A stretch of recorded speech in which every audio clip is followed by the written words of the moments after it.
You tell some great business stories and some great personal stories. I'd love it if you would recap the Honda story. I think in the opening couple of chapters, you talk about the struggle with serendipity that the Honda Motor Corporation experienced. Would you take a couple of minutes and walk us through the Honda story and kind of bring home why that principle is so valuable around serendipity in our personal lives?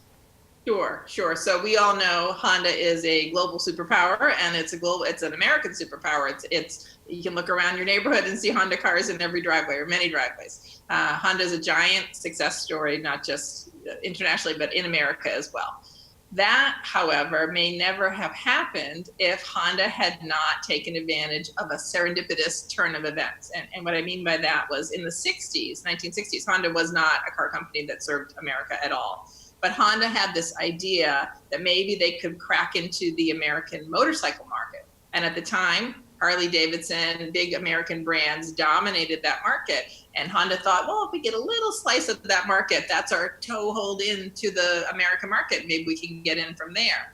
So they shipped over to California, to a location in California, some of their big motorcycles and a few of these little runch motorcycles that they had used in Japan, commonly in Japan, called Super Cubs. But they wanted to showcase their big motorcycles. But it turned out those big motorcycles had a mechanical problem. They leaked oil.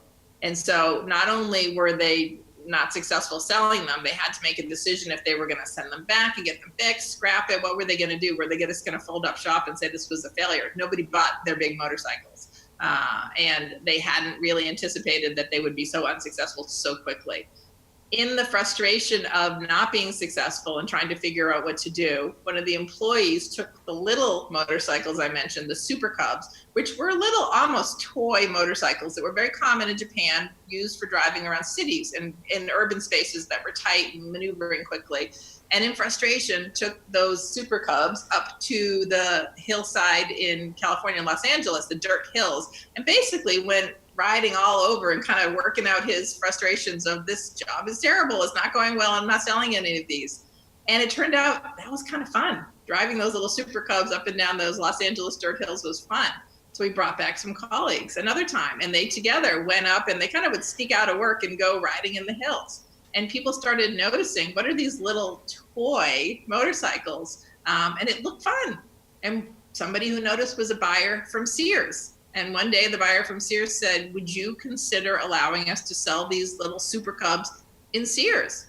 Now, that was not Honda's imagined entrance into the US market. It's almost the exact opposite. It's not competing on the open road with Harley Davidsons. It was selling in the sort of hardware section of Sears, the sports and recreation.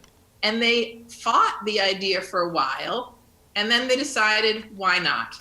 Our strategy was not intended to be this, but this opportunity has emerged. Let's see what happens.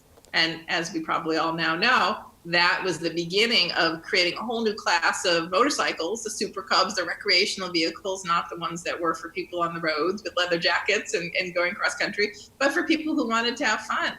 That was the beginning of Honda getting into the US market. It was completely different than the original plan, and it was extremely successful. So had Honda not been open-eyed, open-minded about an emergent opportunity and stuck with their initial deliberate strategy, they may have just failed out of America and never come to this market at all, never been successful at all. That was the beginning, and it was not the beginning they had planned, and it turned out to be the perfect beginning for Honda in America. I mean, it really